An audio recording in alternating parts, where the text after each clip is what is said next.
નમસ્કાર વિદ્યાર્થી મિત્રો, નીલકંઠ વિદ્યાપીઠમાં આપ સૌનું હાર્દિક સ્વાગત છે. લાસ્ટ ટાઈમ આપણે પરમાણુ બંધારણની અંદર બોહર મોડેલની અભિધારણાઓ આપણે ભણ્યા હતા કે બોહરે શું વાત કરી, એની અભિધારણાઓ કઈ કઈ હતી, પરમાણુ વિશે એના મંતવ્યો આપણે જાણ્યા. એની અંદરના ત્રણ અગત્યના ખૂબ મહત્વના મંતવ્યો કે ઇલેક્ટ્રોન કોઈ ચોક્કસ કક્ષાની અંદર પરિભ્રમણ કરે કે જ્યાં તેની ત્રિજ્યા અચળ રહે.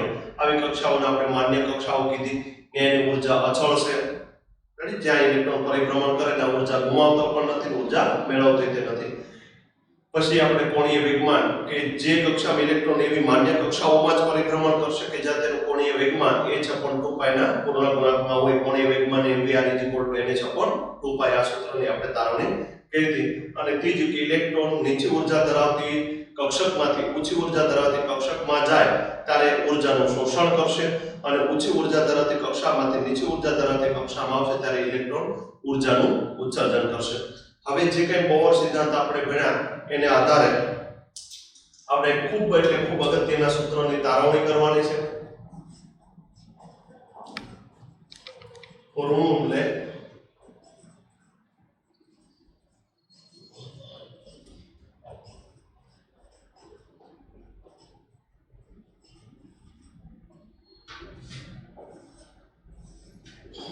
જે કંઈ આપણે બોહર થિયરી ભણી ગયા, બોહરની અભિધારણાઓ, એની અંદરના જે કંઈ સૂત્રો આવે એ સૂત્રને આધારે આપણે ખૂબ ચાર અગત્યના સૂત્રોની તારવણી કરવાની છે. એમાં પહેલું બોહરની ત્રિજ્યાનું સૂત્રની તારવણી આપણે કરી. પહેલું સૂત્ર જે આપણે ભણી ગયા કે mv²,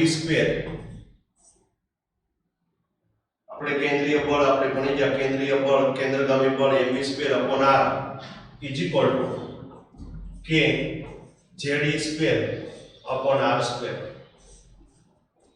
બીજું સૂત્ર આપણે ભણી ગયા mvr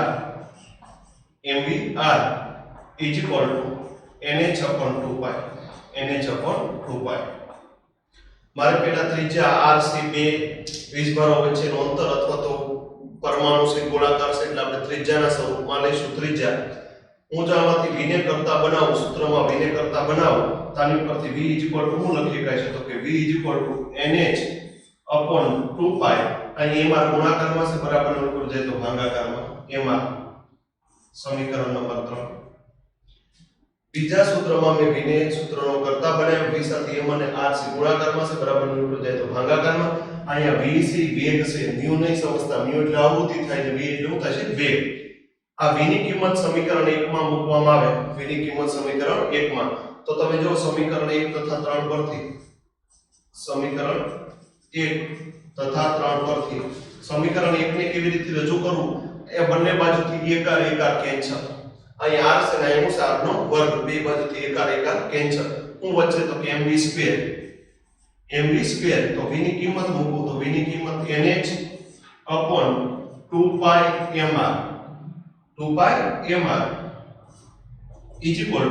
હું વચ્ચે આપણી પાસે તો કે k ze²/r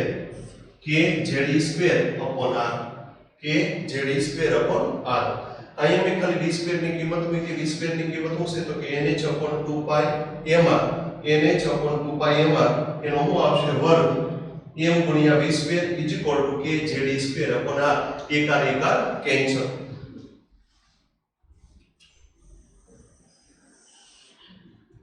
તેથી m n નો વર્ગ એટલે n², h નો વર્ગ એટલે h², n નો વર્ગ એટલે n², h નો વર્ગ એટલે h² છેદમાં 2 નો વર્ગ એટલે 4 4π² m² r² = k ze²/r. જો સૂત્રની અંદર n² h² છેદમાં 2 નો વર્ગ 4 4 નો 2 નો વર્ગ π² m² r. જે પદ ઉડે છે એને ઉડાડી નાખી, છેદમાંથી અંશમાંથી એક m કેન્સલ. m છે ને m નો વર્ગ છે, બંને બાજુથી એકાર ની વેલ્યુ કેન્સલ. આપણે કોનું સૂત્ર તારવવાનું છે તો કે ત્રિજ્યા એટલે r મેળવવાનું છે. r ને સૂત્રનો કરતા બનાવી તો r અહીંયા ભાગાકારમાં છે, તો r ની સાથે આ પદ કયા સંબંધમાં છે તો કે આ પદ અહીંયા ભાગાકારમાં મૂકી જાય તો ગુણાકારમાં. અથવા તો હું r ને ખાલી સૂત્રનો કરતા બનાવું તો અહીંયા ભાગાકારમાં મૂકવું જાય તો ગુણાકારમાં r k z e square is equal to શું આવશે n square h square n square h square છેદમાં 4 pi સ્ક્વેર છેદમાં 4 pi સ્ક્વેર m છેદમાં 4 pi સ્ક્વેર m એક m કેન્સલ અહીંયા r કયા સંબંધમાં હશે તો કે r અહીં ભાગાકારમાં લખી જાય તો ગુણાકારમાં r ગુણ્યા k z e સ્ક્વેર એટલે આ બાજુ શું હોય તો કે n સ્ક્વેર h સ્ક્વેર ના છેદમાં 4 pi સ્ક્વેર m મારે ખાલી r જ મેળવવાનું છે તો r ઇઝ ઇક્વલ ટુ આ પદ અહીં ગુણાકારમાં છે બરાબર લખી જાય તો ભાગાકારમાં n square h square upon હું લખી શકાય છે તો કે 4 pi square m k z e square 4 pi square m k z e square r ની વેલ્યુ આવી ગઈ આ સૂત્ર આપણે કઈ યાદ રાખવાનું નથી આની ઉપરથી જે સૂત્ર આપણે મેળવવાનું છે એ સૂત્ર તમારે બધા યાદ રાખવાનું છે હવે અહીંયા n એટલે નંબર ઓફ શેર કક્ષાની સંખ્યા કે પહેલી કક્ષા છે બીજી કક્ષા છે ત્રીજી છે કે ચોથી h સ્ક્વેર એટલે પ્લાન્ક અચળાંકનું મૂલ્ય અચળ છે 4 ચાર અસલ સંખ્યા છે પાઈ આપણને ખબર છે કે પાઈ એટલે 22/7 અથવા 3.14 m એટલે ઇલેક્ટ્રોનનું દળ એ આપણને ખબર છે 9.1 × 10⁻31 ઘાત k એટલે આપણી પાસે F = kq1 q2 r² કોલંબિયમ બળનો અચળાંક એની વેલ્યુ 9 × 10⁹ ઘાત k ની વેલ્યુ છે 9 × 10⁹ ઘાત z એટલે પરમાણુ ક્રમાંક અલગ અલગ હોઈ શકે e² એટલે ઇલેક્ટ્રોનનો વીજભારીય છળ છે તો અહીં બે વેલ્યુ અચળ નથી એક n² અને એક z n² અને z આ બે વેલ્યુ અચળ નથી બાકીની તમામ વેલ્યુ અચળ છે એની કિંમત મૂકવામાં આવે તો r ની વેલ્યુ આવે 0.529 ગુણ્યા 10⁻10 ઘાત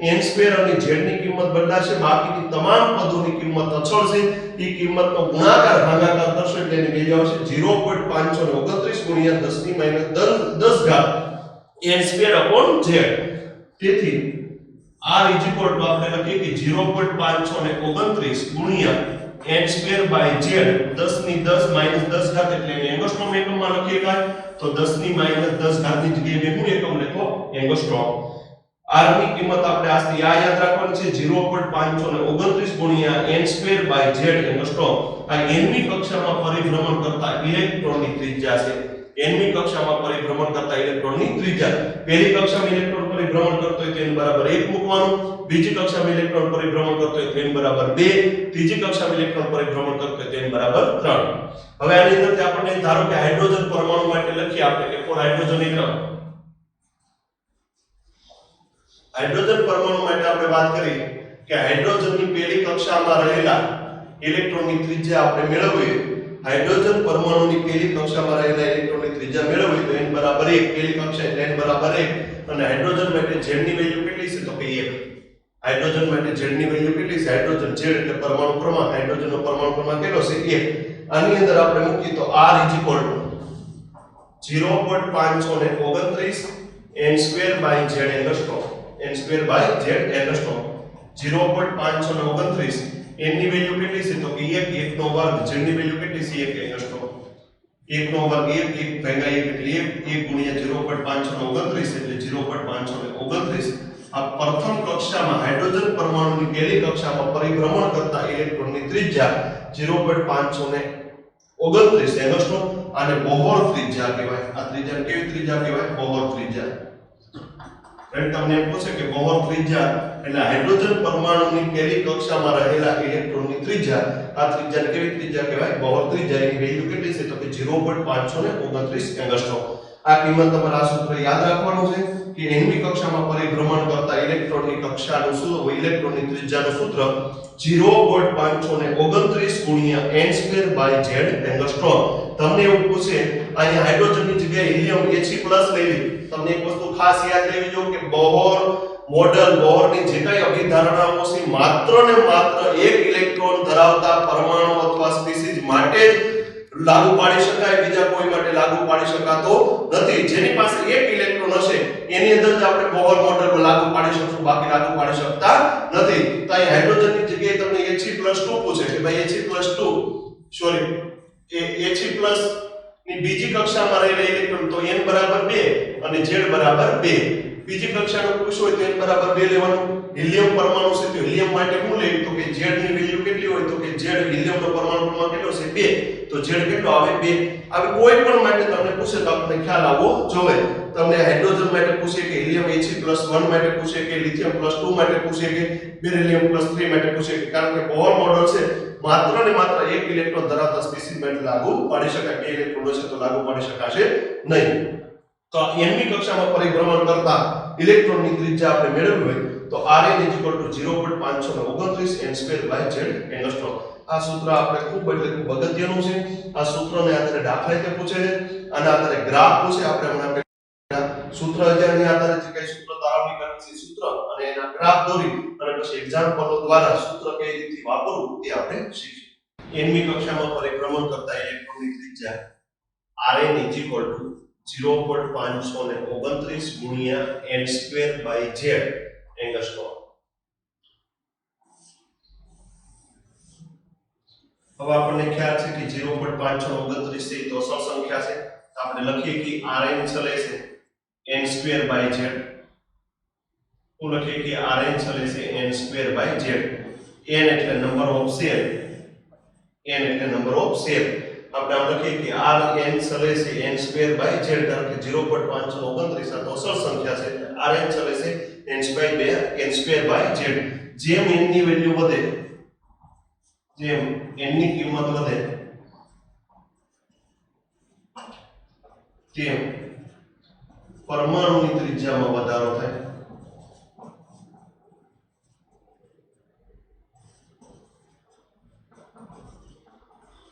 જેમ n ની કિંમત વધે તેમ પરમાણુની ત્રિજ્યા શું થશે? વધારો, કારણ કે આ બંને એકબીજાના સમપ્રમાણમાં છે. આ n નો વર્ગ છે એટલે n બરાબર 1 લઈ, n બરાબર 2 લઈ, n બરાબર 3 લઈ, માની n ની કિંમત વધતી જાય એમ ત્રિજ્યામાં થશે વધારો. હવે આપણે બે પરમાણુની ત્રિજ્યાની સરખામણી પૂછે કે બે પરમાણુની જુદી જુદી કક્ષામાં રહેલા ઇલેક્ટ્રોનની ત્રિજ્યા, તો R1/R2 n ના સમપ્રમાણમાં એટલે n1 નો વર્ગ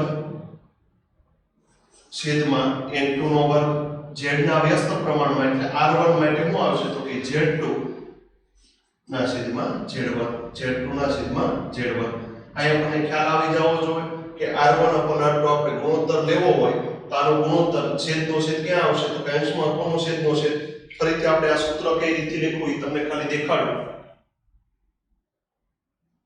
કે R1 ની જગ્યાએ આપણે શું લખીએ કે n1 નો સ્ક્વેર ના છેદમાં z1. R2 ની જગ્યાએ શું લખીએ કે તો કે n2 નો સ્ક્વેર છેદમાં z2. છેદનો છેદ ક્યાં આવશે તો કે અંશમાં, એટલે z2 ક્યાં આવશે અંશમાં.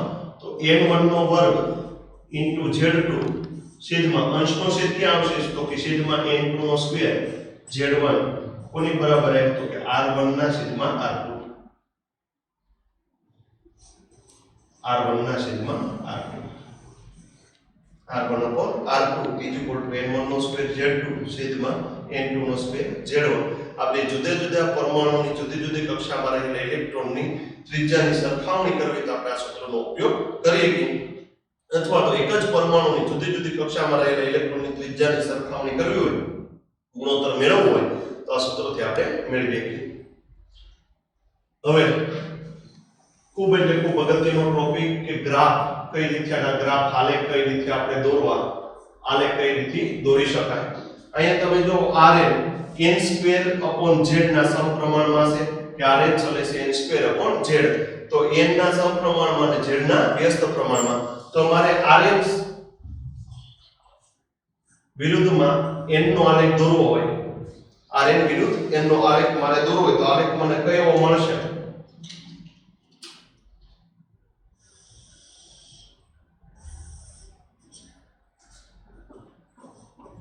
ત્રિજ્યા વર્સિસ કક્ષાનો આલેખ. ત્રિજ્યા વર્સિસ કક્ષાનો આલેખ. તો અહીં પહેલા તમે એ વિચારો કે r અને n વચ્ચેનો સંબંધ શું છે? r અને n વચ્ચેનો સંબંધ n² ના સમપ્રમાણમાં છે પણ n ના સમપ્રમાણમાં નથી. તો અહીંયા Rn આ બિંદુ પર વ્યાજે કે Rn શું છે તો કે 0.529 n²/z એંગસ્ટ્રોમ. n²/z angstrom. આપણે કોનો આલેખ દોરીએ તો કે Rn વર્સિસ n નો આલેખ. તો 0.529 અને z ની કિંમતની કાંઈ આપણે ઓલી નથી તો 0.529 ના છેદમાં z into n square m stroke. આ કિંમત કેવી કિંમત હશે તો કે આ કિંમત અચળ કિંમત. શું કામ અચળ કે આપણે rn વર્સિસ n નો આલેખ દોરવાનો છે તો rn વર્સિસ n નો આલેખ દોરવામાં આ કિંમતને અચળ લઈ લઈએ. rn કઈ અક્ષ ઉપર છે તો કે y અક્ષ ઉપર. આ કિંમત અચળ એટલે m અને આ શું આવશે તો કે x નો વર્ગ. તો y mx x નો વર્ગ અથવા તો y x ના વર્ગનો આલેખ દોરવાનો છે. y x ના વર્ગનો આલેખ. તમે આગળ જતા ભણશો કે y x ના વર્ગનો આલેખ છે પરવલયાકાર હોય. કેવો આકારનો હોય? પરવલયાકાર.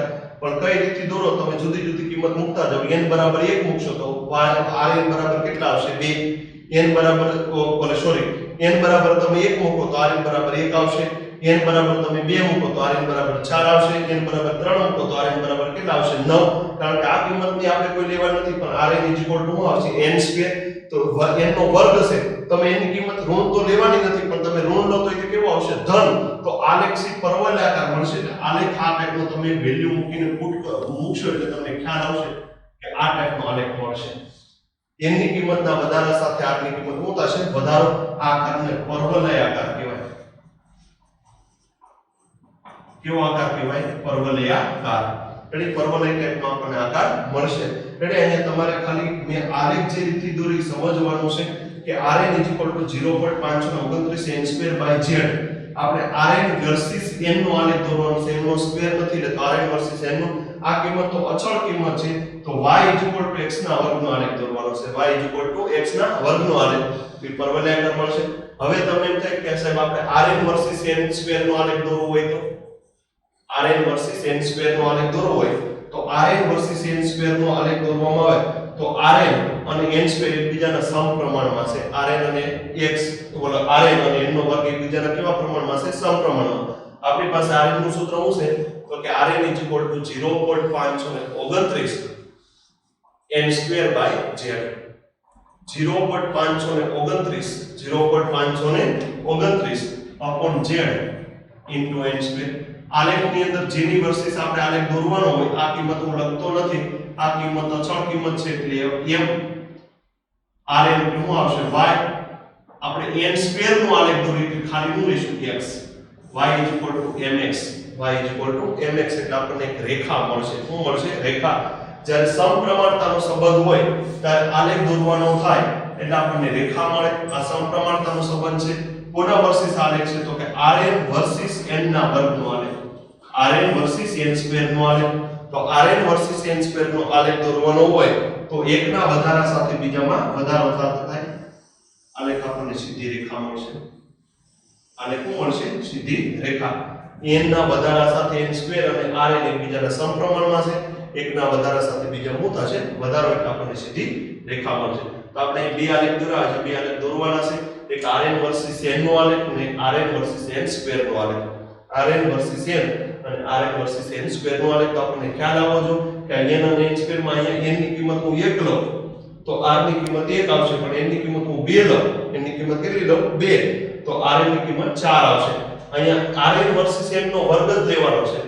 1 નો વર્ગ 1 4 9 16 એવી જ કિંમત લેવાની છે. વર્ગ rn અને n સ્ક્વેર નો આલેખ છે. અહીં rn અને n નો આલેખ છે. તો આપણને ખ્યાલ આવવો જો આલેખ પરવલયાકાર મળશે અને આલેખ શું મળશે? રેખા. હવે આપણે બીજા બે આલેખ દોરીએ. આપણી પાસે n ની કક્ષામાં પરિભ્રમણ કરતા ઇલેક્ટ્રોનની કક્ષાનું સૂત્ર 0.529 ગુણ્યા n square by z angstrom. હવે બે આલેખ આપણે દોર્યા. અહીંયા rn વર્સિસ z નો આલેખ દોરું. rn versus z. તો rn અને z એકબીજાના વ્યસ્ત પ્રમાણમાં છે અને એક આલેખ હું આવો દોરીએ. rn versus 1/z. rn versus 1/z. તો rn અને 1/z એકબીજાના સમપ્રમાણમાં થાય. rn અને 1/z એકબીજાના કેવા પ્રમાણમાં છે? સમપ્રમાણમાં. અને rn વર્સિસ z એકબીજાના વ્યસ્ત પ્રમાણમાં છે. તો જ્યારે વ્યસ્ત પ્રમાણનો આલેખ દોરવામાં આવે વ્યસ્ત પ્રમાણનો આલેખ એકના વધારા સાથે બીજામાં ઘટાડો થાય. એકના વધારા સાથે બીજામાં શું થાય? ઘટાડો. એટલે વ્યસ્ત પ્રમાણનો આલેખ આવો મળશે. વ્યસ્ત પ્રમાણનો આલેખ આપણને આ ટાઈપનો મળશે. rn versus 1/z. તો rn અને 1/z એકબીજાના સમપ્રમાણમાં છે. rn અને 1/z એકબીજાના કેવા પ્રમાણમાં છે? સમપ્રમાણમાં. તો એનો આલેખ આપણને રેખા મળે. એનો આલેખ કેવો મળે? રેખા. ઉગમ બિંદુમાંથી પસાર થતી સીધી શું મળશે? રેખા. અહીંયા આપણે કોનો આલેખ છે? તો કે Rn versus 1/z. Rn versus 1/z. અહીં કોનો આલેખ છે? તો કે Rn versus z. Rn versus z નો આલેખ Rn અને z વચ્ચેનો સંબંધ જોવાનો છે. તો Rn અને z વચ્ચેનો સંબંધ શું છે? તો કે વ્યસ્ત પ્રમાણમાં. અને Rn અને 1/z વચ્ચેનો સંબંધ શું છે? તો કે સમપ્રમાણતાનો. તમને થાય છે z આરે તો વ્યસ્ત પ્રમાણમાં નથી, z આરે વ્યસ્ત પ્રમાણમાં છે. 1/z સાથે તો કેવા પ્રમાણમાં છે? સમપ્રમાણમાં. સમપ્રમાણતાનો આલેખ સીધી રેખા મળશે અને વ્યસ્ત પ્રમાણનો આલેખ આપણને આલેખનું વક્ર મળશે. તો આપણે અહીં ખૂબ એટલે ખૂબ પહેલા તો બે જુદી જુદી કક્ષાઓમાં પરિભ્રમણ કરતા ઇલેક્ટ્રોનની કક્ષાનું સૂત્રની તારવણી કરી કે r1 ના છેદમાં r2 n1² z2 ના છેદમાં n2² z1 અને 4 આપણે આલેખો દોર્યા. હવે આના આધારે ન્યુમેરિકલ સોલ્વ કરીએ એટલે જેથી કરીને આપણે સૂત્રની ખબર પડે કે કઈ રીતે આપણે સૂત્ર વાપરવાના છે. લાસ્ટ ટાઈમ જીની એક્ઝામની અંદર પૂછાઈ ગયેલા દાખલા આપણે સોલ્વ કરી જે આપણે બોર થિયરી ગણ્યા એની અંદર એમની કક્ષામાં પરિભ્રમણ કરતા ઇલેક્ટ્રોનની ત્રિજ્યા માટેનું જે સૂત્રની તારવણી કરી એના આધારે જ ત્રણ દાખલા પૂછાયેલા છે. પહેલી રકમ શું કહેવા માંગી આપણે પહેલા સમજી લઈએ એટલે આપણને ખ્યાલ આવી જાય કે radius of second orbit of Bohr atom is r. તમને બોહર પરમાણુની બીજી કક્ષાની ત્રિજ્યા આપી દીધેલી છે. કેટલી છે? r. પહેલા તો બોહર પરમાણુ એટલે તમને ખબર પડવી જોઈએ કે બોહર પરમાણુ એટલે હાઇડ્રોજન પરમાણુની વાત થાય છે. બોહર કોના માટે વાત કરી? હાઇડ્રોજન પરમાણુ માટે. અહીં શબ્દ આપી દીધો બોહર એટમ એટલે બોહર એટમ એટલે આપણને ખ્યાલ આવી જાય હાઇડ્રોજન પરમાણુ. હાઇડ્રોજન પરમાણુની બીજી કક્ષામાં પરિભ્રમણ કરતા ઇલેક્ટ્રોનની ત્રિજ્યા તમને r સ્વરૂપે આપી r છે. then calculate radius of third orbit of He+. તમને ત્રીજી કક્ષામાં પરિભ્રમણ કરતા હિલિયમ પ્લસની ઇલેક્ટ્રોનની ત્રિજ્યા મેળવવાની છે. તો અહીંયા હાઇડ્રોજન માટે બોહર પરમાણુ એટલે શું આવશે? હાઇડ્રોજન પરમાણુ માટે Z1 કેટલો હોય? તો કે 1 અને R1 તમને કેટલા આપી દીધેલી છે? r. સોરી, બીજી કક્ષામાં પરિભ્રમણ કરતા R1 તમને કેટલા આપી દીધેલી છે? r. અને n1 કેટલો આપી દીધેલો છે? તો કે n1 2. બીજી કક્ષામાં પરિભ્રમણ કરતા ઇલેક્ટ્રોનની ત્રિજ્યા r છે. અને He+ એની માટે Z2 કેટલો થાય? તો કે 2. R2 મેળવવાનું છે અને n2 કેટલા આપી દીધેલો છે? તો કે ત્રીજી કક્ષામાં પરિભ્રમણ કરતા ઇલેક્ટ્રોનની ત્રિજ્યા એટલે n2 આપણે કેટલા લઈશું? 3. હાઇડ્રોજન એટમ Z1 R1 અને n1 અને હિલિયમ પ્લસ માટે Z2 R2 અને n2. આપણી પાસે બે કક્ષાઓની બે ત્રિજ્યાઓની સરખામણીનું સૂત્ર છે R1/R2 n1² Z2 છેદમાં n2² Z1. n1² Z2 ના છેદમાં n2² Z1. કિંમત મૂકી. R1 ની કિંમત કેટલી છે? તો કે કેપિટલ R. R2 ની કિંમત R2 મેળવવાની છે. n1² n1 કેટલો છે? તો કે 2 નો વર્ગ Z2 કેટલા છે? તો કે 2 છેદમાં n2 કેટલા છે? તો કે 3 n2 નો સ્ક્વેર એટલે 3 નો વર્ગ. Z1 કેટલો છે? તો કે 1. r ના છેદમાં r2 2 નો વર્ગ કેટલો થાય? 4 ગુણ્યા 2 એટલે કેટલો આવશે? 8. 3 નો વર્ગ 9 ગુણ્યા 1 એટલે કેટલા આવશે? 9. r ના છેદમાં r2 8 ના છેદમાં 9. તમારે મેળવવાનું છે તો કે r2. આપણે મેળવવાનું છે r2. તો r2 ને સૂત્રનો કરતા બનાવી તો r2 અહીંયા ભાગાકારમાં છે આની પર જાય તો ગુણાકારમાં એટલે 8 અહીંયા ભાગાકારમાં છે આની પર જાય તો ગુણાકારમાં 9r ના છેદમાં 8. r2 ને સૂત્રનો કરતા બનાવો એટલે તમારા જવાબમાં આવશે 9r ના છેદમાં 8. જેની એક્ઝામની અંદર ખૂબ સરળ દાખલો છે કે radius of second orbit of hydrogen atom of Bohr atom. અહીંયા તમને ખ્યાલ ન આવે કે બોહર એટમનો મીનિંગ શું થાય તો તમે દાખલો ન ગણી લો. બોહર એટમ એટલે હાઇડ્રોજન પરમાણુ એ કેટલે આપી દીધેલી છે? તો કે r. આપણે r ના ટર્મમાં તે આખો દાખલો ગણવાનો છે. Calculate the radius of third orbit. આપણને ત્રીજી કક્ષામાં પરિભ્રમણ કરતા હિલિયમ પરમાણુની ત્રિજ્યા આપણને ગણતરી કરવાની કીધી છે પ્લસ. તો પહેલા ડેટા તૈયાર કરો, સૂત્ર વાપરો એટલે ડાયરેક્ટ જવાબ છે. બીજા નંબરનો દાખલો જો. બીજા નંબરનો જે દાખલો તમને જે રીતે આપેલો છે, calculate the distance between Calculate the distance between third and fourth orbit of He plus I. ત્રીજી કક્ષામાં અને ચોથી કક્ષામાં પરિભ્રમણ કરતા ઇલેક્ટ્રોન વચ્ચેનું અંતર મેળવવાનું છે. આપણે પરમાણુ કેન્દ્ર આ ત્રીજી કક્ષાની ત્રિજ્યા અને આ ચોથી કક્ષાની ત્રિજ્યા આ તમે આને R3 કહો અને હું કહું R4. કેન્દ્રથી કક્ષા સુધીનું અંતર R4, કેન્દ્રથી કક્ષા સુધીનું અંતર R3. પણ તમને હું મેળવવાનું કીધું ચોથી અને ત્રીજી કક્ષામાં પરિભ્રમણ કરતા ઇલેક્ટ્રોનની ત્રિજ્યા મેળવવાની, આની વચ્ચેનું ડિસ્ટન્સ મેળવવાનું કીધું કે ત્રીજી અને ચોથી કક્ષામાં પરિભ્રમણ કરતા હિલિયમ પરમાણુ અને ઇલેક્ટ્રોન વચ્ચેનું જે ત્રીજી અને ચોથી કક્ષામાં જે ઇલેક્ટ્રોન પરિભ્રમણ કરે એની વચ્ચેનું અંતર મેળવો. તો આપણે આ મેળવવાનું કીધું કે આ ત્રીજી અને ચોથી કક્ષામાં પરિભ્રમણ કરતા ઇલેક્ટ્રોન વચ્ચેનું અંતર, એટલે ઇનડાયરેક્ટલી કહું R4 R3. હું મેળવવાનું કીધું R4 R3. હવે તમને R3 Rn નું સૂત્ર શું છે તો કે 0.529 n square by z angstrom. 0.529 n square by z angstrom. તમે આની પરથી R3 લખો તો n ની જગ્યાએ 3 લખો. 0.529 n ની જગ્યાએ 3 નો વર્ગ. z હિલિયમ પરમાણુ માટે z કેટલો હોય તો કે 2. હિલિયમ પરમાણુ માટે z કેટલો હોય 2. R4 0.529 ચોથી કક્ષામાં એટલે 4 નો વર્ગ. આ હિલિયમ માટે તો z કેટલો હશે 2, એ તો કોમન રહેવાનું છે એંગસ્ટ્રોમ. ત્રીજી કક્ષા અને ચોથી કક્ષામાં પરિભ્રમણ કરતા એટલે ઇલેક્ટ્રોન n3 બરાબર 3 અને n4 બરાબર 4. આપણી પાસે R3 અને R4 ની વેલ્યુ છે. મેળવવાનું છે તો કે R4 R3. R4 ની વેલ્યુ કેટલી છે તો કે 0.529 ગુણ્યા 4 નો વર્ગ 16 ના છેદમાં 2 માઈનસ R4 ની કિંમત 0.529 4 નો વર્ગ 16 ના છેદમાં 2 એંગસ્ટ્રોમ માઈનસ R3 ની કિંમત કેટલી છે તો કે 0.529 ગુણ્યા 3 નો વર્ગ 9 ના છેદમાં 2. બેમાંથી કોમન નું નીકળશે તો કે 0.529. પેલા બેમાંથી સામાન્ય કાઢી લો. બેમાંથી સામાન્ય શું નીકળશે 0.529. અહીં કેટલું બચે તો કે 16 ના છેદમાં 2. અહીં કેટલું બચે 9 ના છેદમાં 2. અહીં 0.529 કોમન કાઢી લો એટલે 16 ના છેદમાં 2 માઈનસ અહીંથી 0.529 કોમન નીકળી જાય એટલે 9 ના છેદમાં 2. બંનેનો છેદ સમાન છે. 0.529 ગુણ્યા છેદ બંનેનો સમાન અંશનો સરવાળો થતો હોય તો સરવાળો કરો, બાદબાકી થતી તો બાદબાકી. 16 માઈનસ 9, 16 માંથી 9 જાય એટલે કેટલા વધે 7. 7 ના છેદમાં 2 એંગસ્ટ્રોમ. હું મળ્યું આપણને R4 R3 એટલે કે ત્રીજી કક્ષા અને ચોથી કક્ષામાં પરિભ્રમણ કરતા ઇલેક્ટ્રોનની ત્રિજ્યા વચ્ચેનું અંતર R4 R3 0.529 ગુણ્યા 7 ના છેદમાં 2 એંગસ્ટ્રોમ.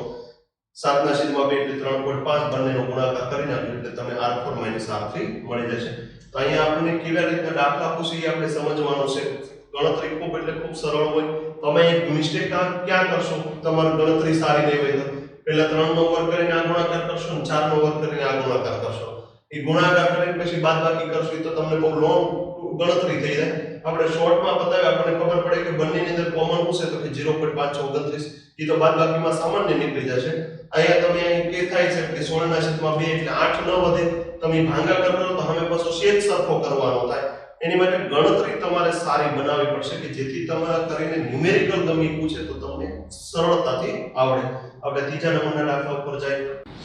ત્રીજા number, what would be the atomic number of an element such that its fourth orbit would fit into first of hydrogen atom. હવે અહીં જે રકમ જે કહેવા માંગી પહેલા સમજવાનું છે. એટોમિક નંબર એટલે પરમાણુ ક્રમાંક.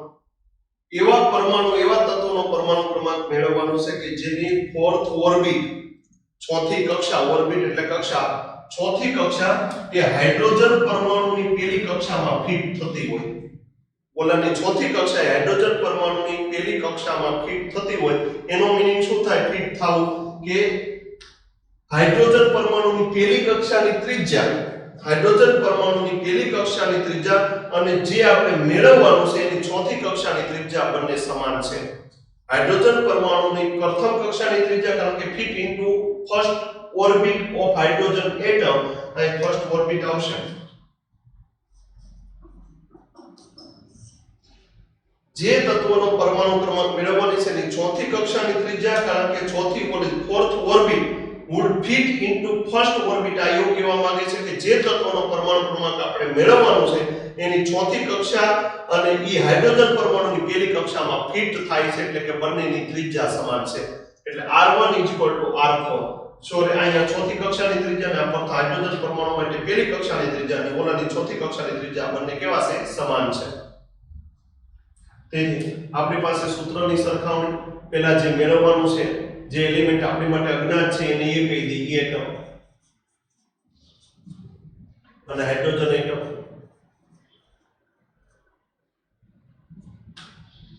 જે મેળવવાનું છે એને આપણને n1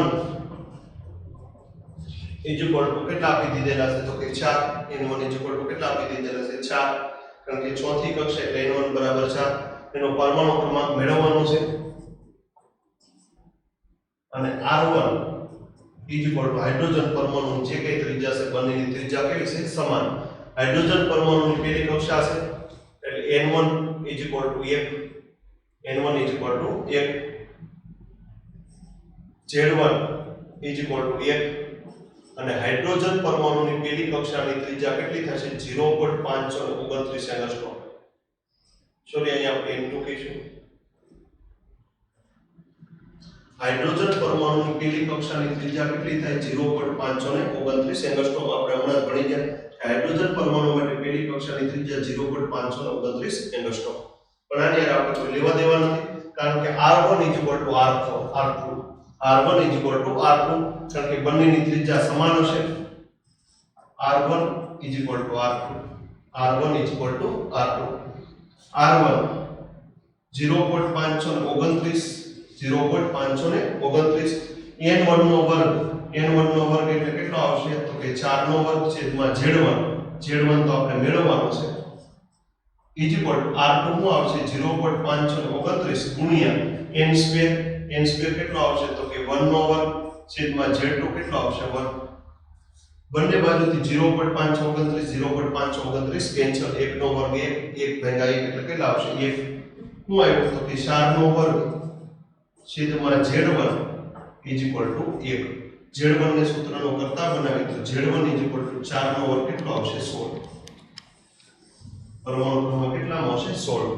હવે તમારે ખાલી સમજવાનું છે જે કઈ સૂત્ર મેં તમને આપ્યા કે અહીંયા તમને જે રકમ કહેવા માંગે છે, રકમ અહીંયા જે પરમાણુનો આપણે પરમાણુ ક્રમાંક મેળવવાનો હતો એનાથી આપણે કોઈ એ એટમ કહી દીધો અને n1 ચોથી ઓર્બિટ આપેલી છે એટલે n1 બરાબર 4 ચોથી કક્ષા. Z1 મેળવવાનો છે. R1 બરાબર R2 કારણ કે હાઇડ્રોજન પરમાણુની પહેલી કક્ષામાં ત્યારે જ ફિટ થાય કે બંનેની ત્રિજ્યા એક સરખી હોવી જોઈએ. નકર ફિટ થાય ને એક વર્તુળ બીજા વર્તુળ ઉપર બંધ બેસતું ક્યારે બને? કે બંનેની ત્રિજ્યા એક સમાન હોય ત્યારે. મોટી હોય તો વર્તુળ બંધ બેસતું નહીં થાય, બહારની સાઈડ નીકળી જશે ને ત્રિજ્યા ઓછી હશે તો અંદરની સાઈડ વહી આવશે. એમ આ એવી પરમાણુ આ બંને પરમાણુ એકબીજામાં ફિટ બેસી જાય તો એવું ક્યારે બને? કે R1 R2 થાય ત્યારે. તો R1 R2 R1 એટલે આપણે સૂત્ર મૂક્યું 0.529 n square by z n1 નો વર્ગ કેટલો આવશે? 4 નો વર્ગ છેદમાં z. તો આપણે મેળવવાનું છે હાઇડ્રોજન પરમાણુ માટે R2 0.529 ગુણ્યા n1 n2 નો વર્ગ એટલે 1 નો વર્ગ z2 એટલે કેટલો આવશે? 1. 0.529 બંને બાજુથી કેન્સલ. અહીં કેટલા વધ્યો? 4 નો વર્ગ છેદમાં z1 અહીં 1 નો વર્ગ ભાગ્યા 1 એટલે 1. Z1 ને સૂત્રનો કરતા પહેલા Z1 ની બાજુ ભાગાકારમાં આપો જાય તો ગુણાકારમાં Z1 4 નો વર્ગ કેટલો આવશે? 100. તો વિદ્યાર્થી મિત્રો આવા ગઈ એક્ઝામ ની અંદર લાસ્ટ ટાઈમ જીની એક્ઝામ ની અંદર આવા દાખલા પૂછાયેલા છે. આવી રીતના દાખલા પૂછાય તો આપણને કમસે કમ ખ્યાલ આવવો જોઈએ કે કઈ રીતથી ગણતરી કરવી. આપણે ખૂબ અગત્યનું કે nમી કક્ષામાં પરિભ્રમણ કરતા ઇલેક્ટ્રોનની ત્રિજ્યા મેળવવાનું સૂત્ર ને એના આધારે ગ્રાફ ને એના આધારે દાખલા ન્યુમેરિકલ સોલ્યુશન કર્યું. ખૂબ અગત્યનું છે એક્ઝામ માટે. તે ખૂબ અગત્યનું છે. શોર્ટકટ પદ્ધતિ જેટલી તમને આવડતી હોય એટલું વિકસાવવાનો પ્રયત્ન કરજો. તમને ગમે ત્યારે એમ પૂછતા બોહર મોડેલ માટે કે nમી કક્ષામાં પરિભ્રમણ કરતા ઇલેક્ટ્રોનની કક્ષાનું સૂત્ર શું થાય? તો 0.529 ગુણ્યા n square by z angstrom. એ કહું છે એંગસ્ટ્રોમ. બોહર્સ મોડેલ માં ફક્ત ને ફક્ત એક ઇલેક્ટ્રોન ધરાવતા સ્પીસીઝ અથવા પરમાણુ માટે જ લાગુ પાડી શકાય છે, બે ઇલેક્ટ્રોન માટે કે એની કરતા વધારે ઇલેક્ટ્રોન માટે લાગુ પાડી શકાતું નથી. એટલે આપણને એ ખ્યાલ હોવો જોઈએ કે બોર મોડેલ માત્ર ને માત્ર એક ઇલેક્ટ્રોન માટે જ વેલિડ છે. બે કક્ષાઓમાં જુદી જુદી કક્ષાઓમાં પરિભ્રમણ કરતા ઇલેક્ટ્રોનની ત્રિજ્યાની સરખામણી કરવી કે r1/r2 z1/z1² n1² z2 ના છેદમાં n2² z1.